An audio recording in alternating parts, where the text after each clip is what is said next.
Hey guys, so this is the first of what I hope to be very many tutorial videos, and it's on the topic of aromaticity. So aromaticity is based on double bonds, okay? So when you initially think of double bonds, you might think of things like ethylene, and it's important to know what the orbitals of ethylene actually look like.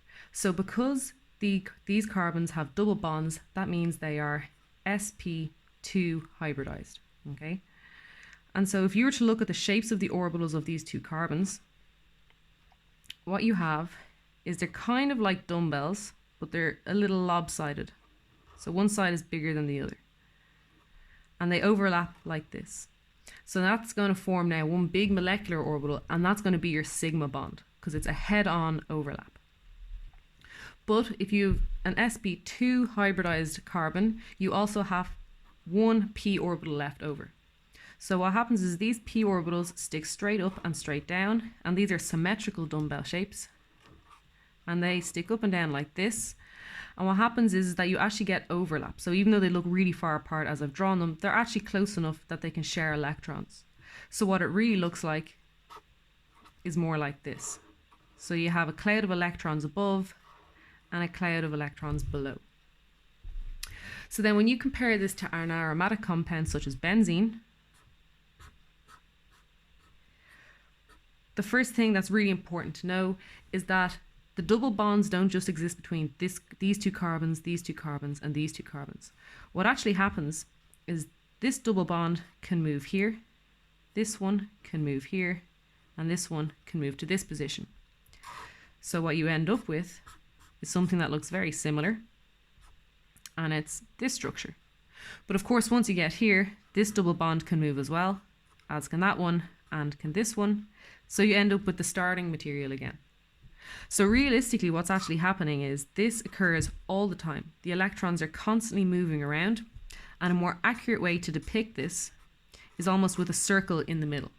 And what this circle represents is the 6 electrons in those pi bonds are constantly buzzing around. So if you were to draw the orbitals for this,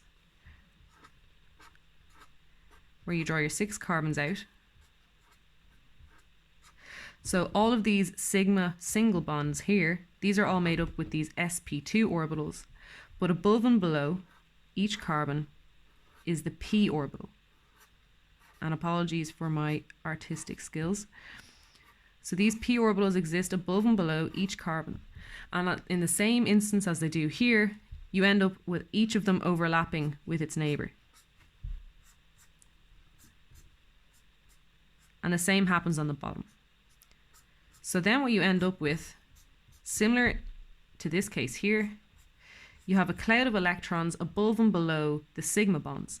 But in this case, it's all the way around the circle. So if you imagine you're looking straight through the benzene, so in the plane of the benzene, so all the carbons are flat, what you would actually see is a cloud of electrons floating around above and a cloud of electrons floating around below. So that's what an orbital diagram of benzene would look like. So how does this affect the reactivity of benzene or aromatic compounds in general? If you take general alkenes, and I'll cover this in another tutorial, if you take an alkene just like this one and you treated it with bromine, Br2, what you'll end up with is the bromine adding to the double bond, and you end up with an alkane. So you remove the unsaturation from the molecule. So it's easy to imagine that if you took benzene and you treated it with bromine, that you would end up with something kind of similar. You might end up with something like this. Or perhaps you might even imagine that this bromine adds to all of the double bonds and you ended up with bromines at 6 positions. But this is actually incorrect. And the reason for that is because all aromatic compounds are really, really stable in comparison to, say, for example, alkenes. And the reason for that is this resonance that happens. So anything that has resonance is more stable. So that's not to say you can't brominate a benzene ring or any other aromatic compound. The difference is that you need your bromine, but you also need a catalyst. And in this case, it's iron bromide. But you still get something slightly different. You still have a benzene ring, but you've added one bromine to it. So you don't get rid of the double bond. It still has 3 double bonds because it still wants to be aromatic. So in this case, adding bromine is quite easy. In this case, adding bromine is relatively hard, and you need to have a catalyst because the catalyst can make the reaction proceed. And we'll probably cover a whole tutorial video on catalysis as well. So what's different here is the mechanism. So it's really important for aromatic compounds to stay aromatic. It's really hard to prevent it. So what happens here is, as I said, you have electrons buzzing around. It's still quite electron rich. So when you try to add BR2 or bromine, this double bond will attack one of the bromines. And bromine can only have one bond at a time. So you have to break the old bond that it had. And the electrons go back to that bromine. And there will be another class on drawing curly arrow mechanisms as well. So then what you have here is this compound and Br minus. Okay, but what's really important to remember here is this carbon used to have 4 bonds. It has one to a hydrogen, and then it has a double bond here and a single bond, and that's 4 bonds in total. Now it has only 3 single bonds, so it's actually positively charged because the electrons it used to have in this double bond are now gone. Okay, so they're in this bond here instead. But as I said, aromatic compounds will always try to stay aromatic. So what it will do is, if you have this hydrogen atom here, the bromine can attack it.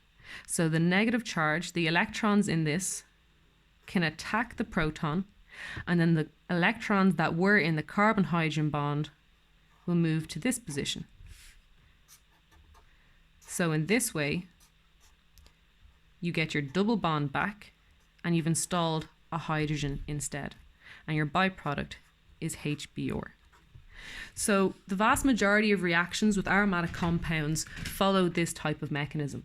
So you might attack something, or something might attack the benzene ring, but you will nearly always end up losing a proton, so you can form a new double bond, and that will give you aromaticity back. So they're the important things to be able to talk about in terms of aromaticity. What are the curly arrow mechanisms for doing an aromatic substitution, and also being able to describe the orbitals, probably a bit more prettily than I have here, but being able to describe the orbitals in benzene and the resonance structures.